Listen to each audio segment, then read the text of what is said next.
Oh, it's you. Yes, it's me. Do you have the stuff?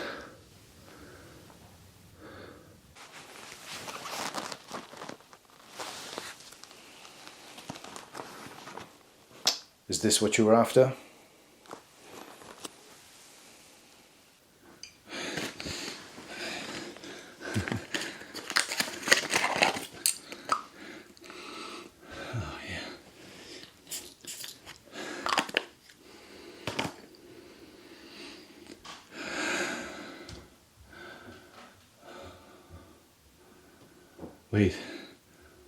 Wait, why is it different? Why is it not the same? It's different. Then you need to get me the original. I want the original. I know you've got it. I know you've got it. I'll do whatever it takes. Whatever it takes. Doesn't matter. You just get me the original. Whatever it takes.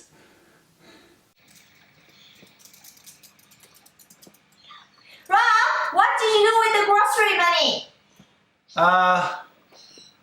I thought I gave it to you.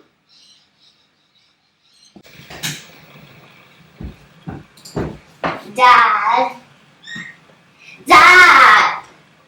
I'm hungry. So am I, sweetheart. So am I.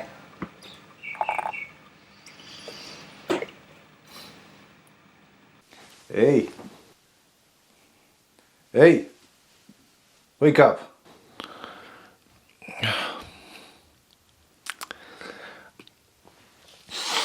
Oh, you're back.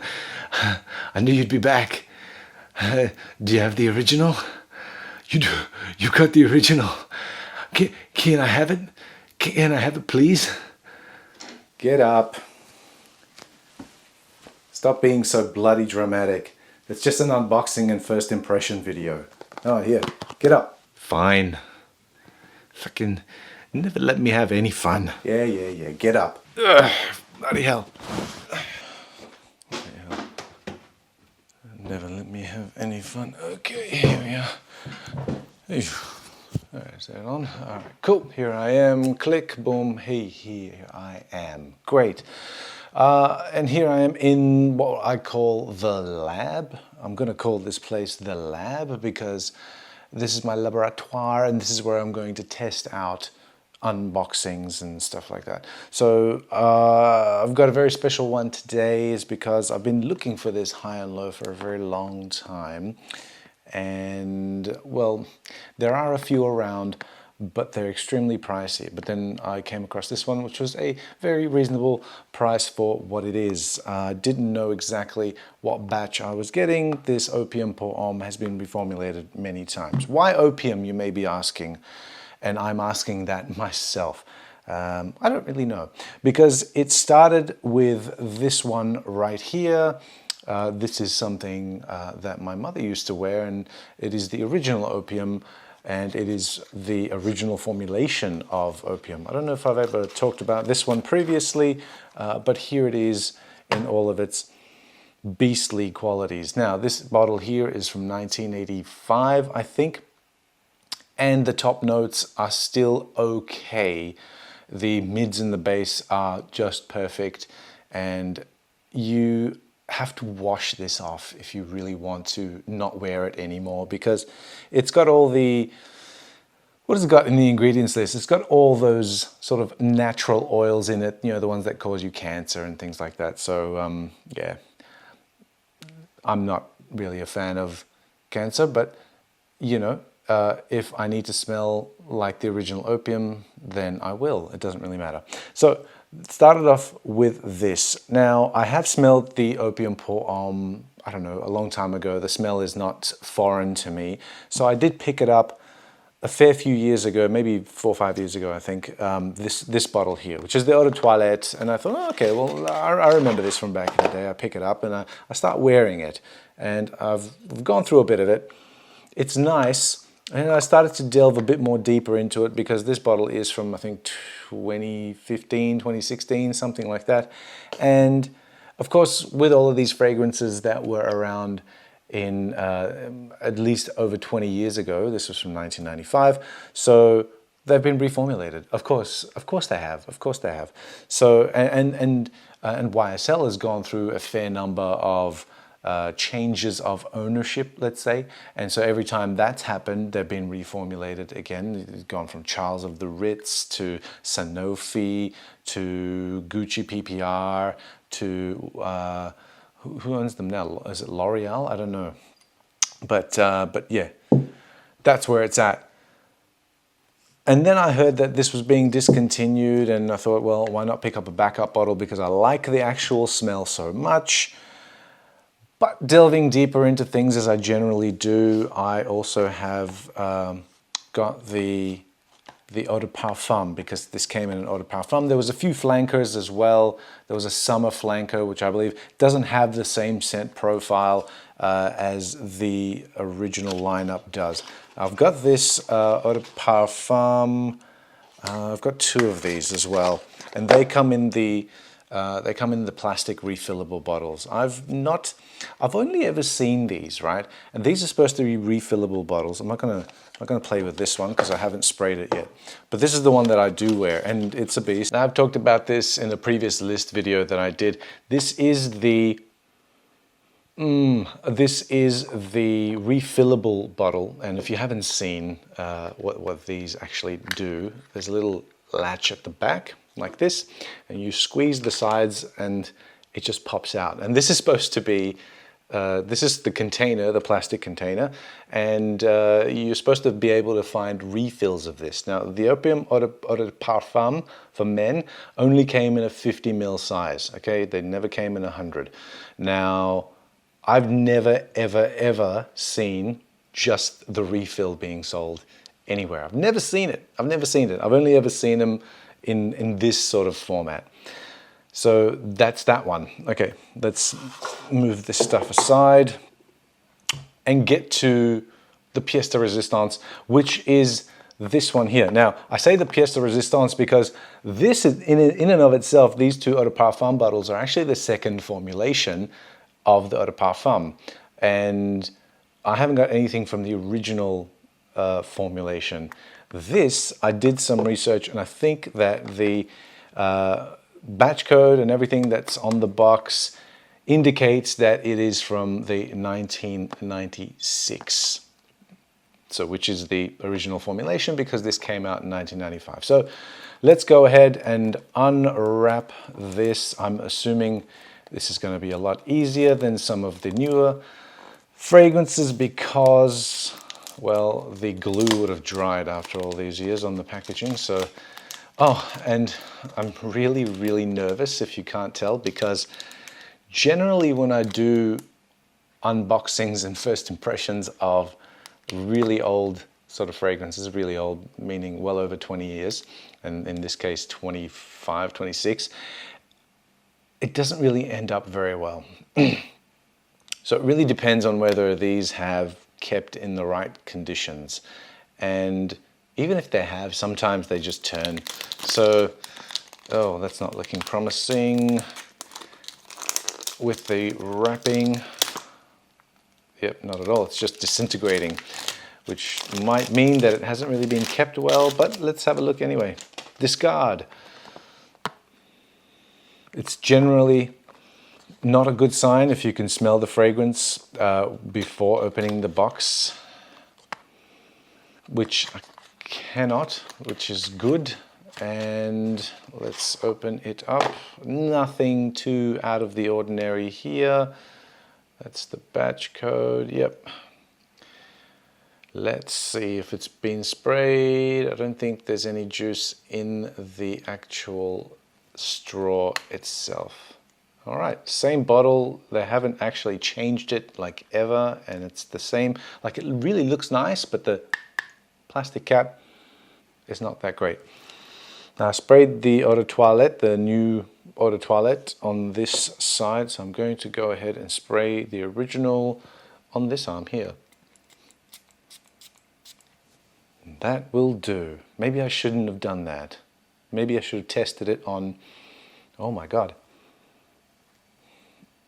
Whoa, that is strong. Oh my God, that is so strong.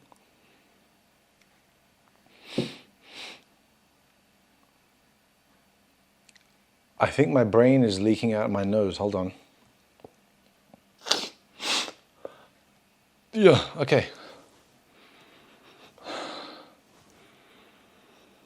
That's different. That's a different top note.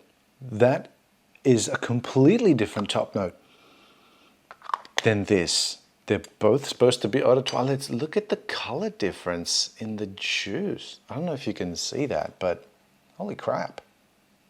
This is a heap more darker. This is very much more lighter. All right.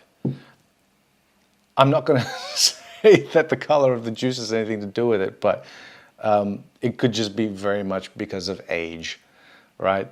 Maybe the juice gets darker as it ages. Like, look at this one. All right, yeah. Oh, smooth. Oh my God, it's kept in really good condition. That is great news. I'm absolutely super stoked about that. That's actually kept really well.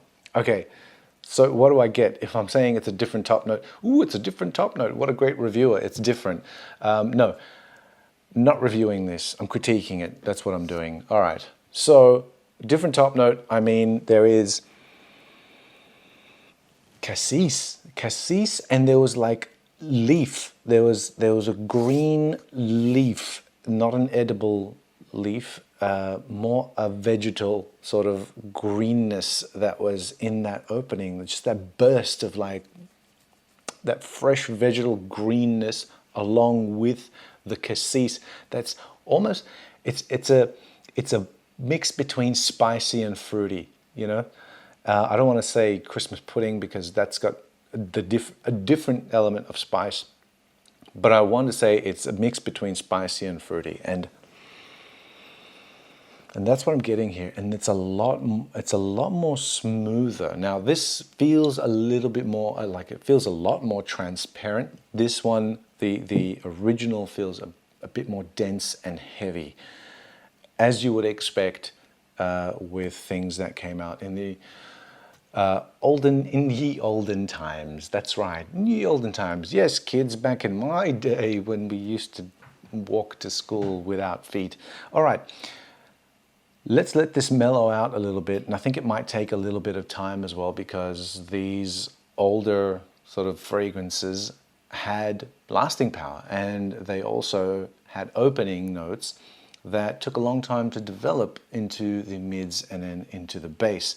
So I'm going to give this a little bit of time, and I might go make myself a snack while I do that. Hold on. All right, and we're back. I've given this a little bit of time to settle here on my arm, and one thing that I'm noticing straight off the bat is that this vintage eau de toilette is more closer to the eau de parfum than it is to the newer eau de toilette. And by that I mean the newer one, whilst it's still opium, I think it's missing the tolu balsam. The tolu balsam that's in the base, that's supposed to be the resin that's in the base of this fragrance. And what you get instead in the base of this one is a light-handed version at vanilla. Not your modern interpretation of what vanilla is supposed to be in the base, but a very 1990s version of vanilla in the base.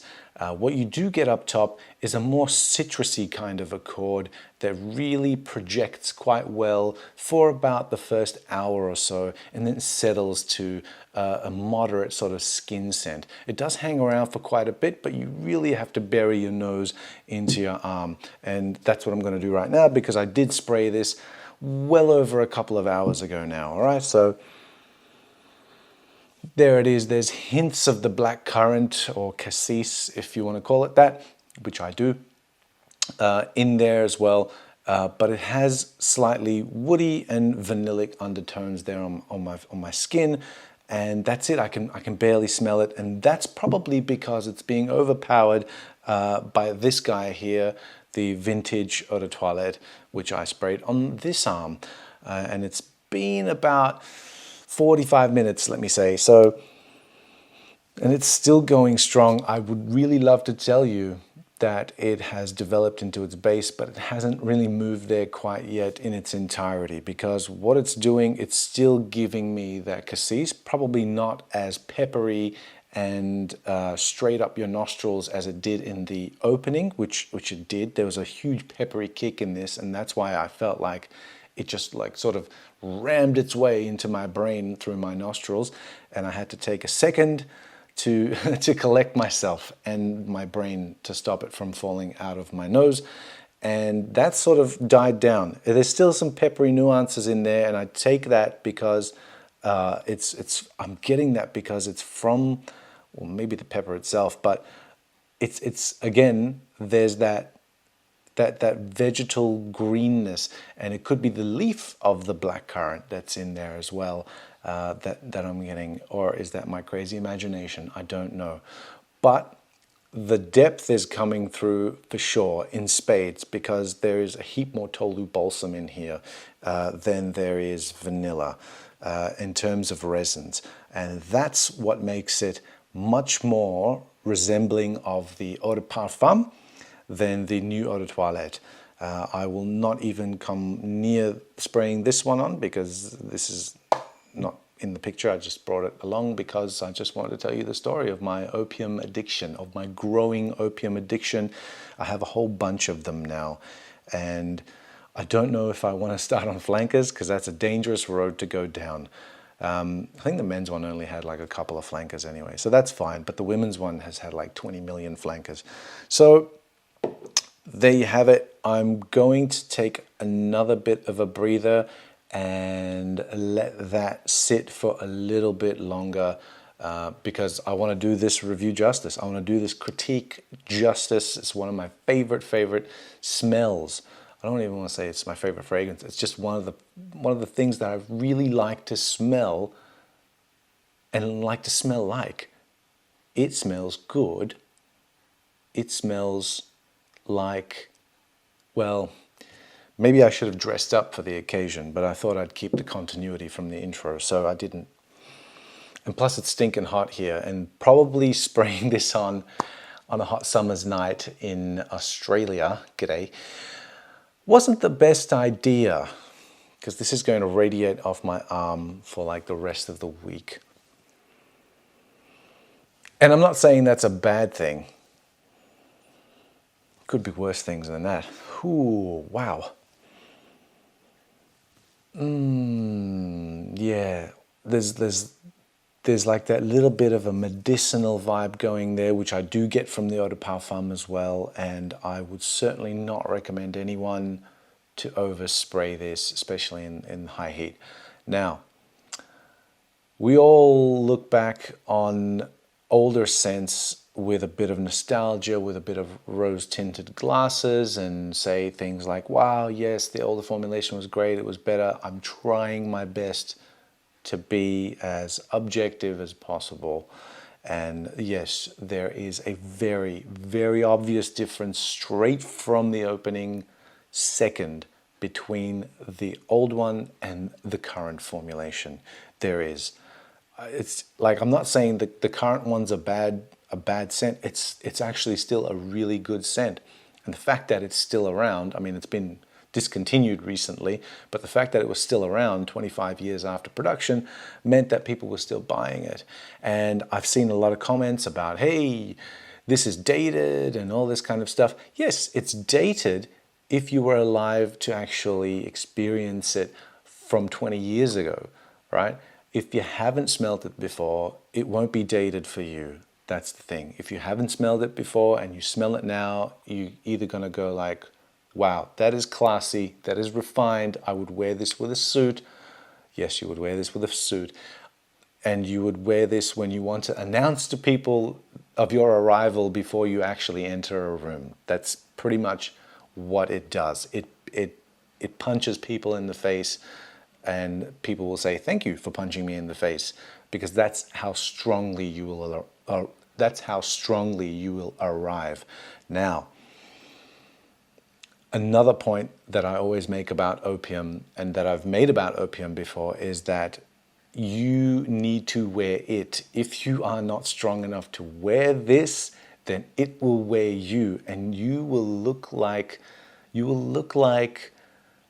a kid who's wearing a suit and tie for the first time, ill-fitting with your funny hairstyle and all that, and it'll just look comical. People look at it, oh, look at that, he's wearing a suit, oh, so cute. Yeah, it's gonna look like that. You don't want to look like that. Be prepared for this. This is not something that you should take lightly. That's all I got to say about that. Let's take another breather and come back with the bass notes. All right, so I've let another hour go by because I have patience, and I'm going to give this one a lot of patience. And I think that this was a bad idea on such a hot night, but I just couldn't wait to unbox this and open it up and test it. So here we are. But the base is where it's at with this one. It's not a hugely projecting fragrance. It's not going to be, you know, radiating off your skin and knocking people over. Maybe in the beginning, yes, maybe in the first half an hour or so, everyone will know that you're coming. But it has nice sillage. It stays not too close to the skin. It still has a bit of bounce, but I'm just always surprised by the eau de parfum, and now the vintage eau de toilette at the depth, the richness of the base itself, of the base notes, and I'm getting that here. Oh, it's just so rich, and it's the embodiment of that spicy, classic spicy oriental fragrance. And by classic, I don't mean dated. The modern reinterpretation, or let's say the modern version of the eau de toilette, is very, very safe for the office. It sits a lot closer to the skin, and the depth and the richness isn't there, and it's not going to offend anybody. But this vintage, man, wow, far out. This has got to be probably the first time ever that I've unboxed a vintage fragrance and have been like super satisfied with the result. And I can't believe it's kept that long. It's a testament to the heavier oriental type fragrances that keep their top notes, their mid notes, their base notes over a long period of time, as compared to like citrus-based freshies and things like that that are more than 20 years old, that have started to sort of go musty and fade. I've got a few of those as well, which I'm very disappointed in, but this has not disappointed me. In fact, it's made me very, very happy. I'll have very nice dreams about very good smelling. I'll have very nice smelling dreams tonight. Does that mean that doesn't even make sense? That's where I'm at right now. It's late, and I've been having this hang around my arm, and I'm constantly sort of getting wafts of it from like a distance of like here. If I put my arm there, yeah, I can still get that. And oh, far out. That is, yeah, just the richness and the complexity. It is not linear at all here. The eau de toilette stays quite linear. Like I said, it doesn't have the tolu in the base. It has more of a nuanced vanilla in the base. But this one, and the thing that I'm trying to figure out now, that the pepper that got up my nose at the very beginning with the cassis and that vegetal sort of cassis vibe sort of created that medicinal accord, especially because I put 3 sprays on my arm, which is probably 2 sprays too much on the one spot for this fragrance. And I think that it was so potent that I didn't pick up on any of the anise, because there's supposed to be star anise in the top of this as well, and I didn't pick that up at all, like I usually do with like fougères, like Azzaro's Pour Homme, which I really adore, Yves Saint Laurent's Rive Gauche Pour Homme, and what's the other one? Aramis. It's an Aramis Tuscany, Etruscan.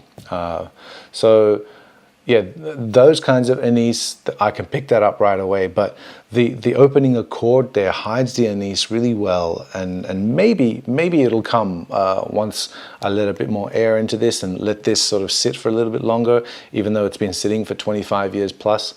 I don't know. There's been no air introduced into the bottle, which is incredible that it's actually stayed this potent for this long. And there's like a few floaties in there, but don't worry if your old fragrances have floaties in there. It's perfectly fine. There's nothing wrong with it. And there you have it. That's my thoughts. My first impressions, super good. This is the first or second time that's ever happened, especially with regards to a vintage fragrance. I'm always nervous about these ones.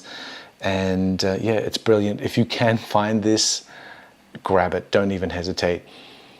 And wow, oh my God, I'm smelling this. It's on the table and I'm smelling the women's one. Oh my God, it's a beast. I got to keep it in like a vacuum sealed bag or something like that so the smell doesn't get out. But yeah, the men's one, absolutely perfect. The definition of an oriental spicy fragrance. This one and the eau de parfum, the eau de parfum, if you can get it like this, looking like this, and this is it. There's no more. You don't need any other oriental, you don't need any other spicy, that's it. These are the ones. I'm done. You can come and fight me if you want to, but this is the best of the best that I've ever smelled. Wow. Thanks for watching. Click, I disappear. Good night.